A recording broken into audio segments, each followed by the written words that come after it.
My first introduction to aviation was actually from my dad, who was a staff sergeant and waist gunner on B-24s during World War II. So as I grew up, I learned of his activities during the war and what that meant to saving the world for all of mankind, but in particular, of course, for the United States.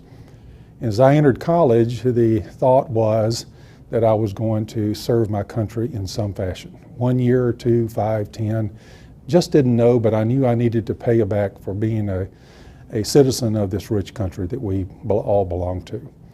So I looked for the Air Force ROTC program. I was fortunate to get a pilot training slot.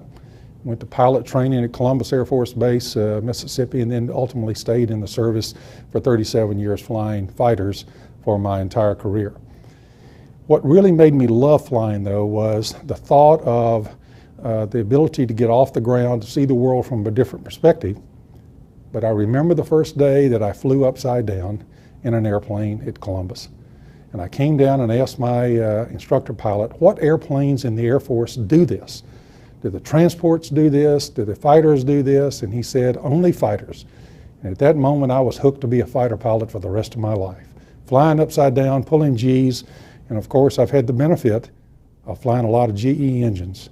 So I've enjoyed my life as a fighter pilot in the Air Force, learning to fly, learning to serve America, and loving every minute of it with a big smile on my face.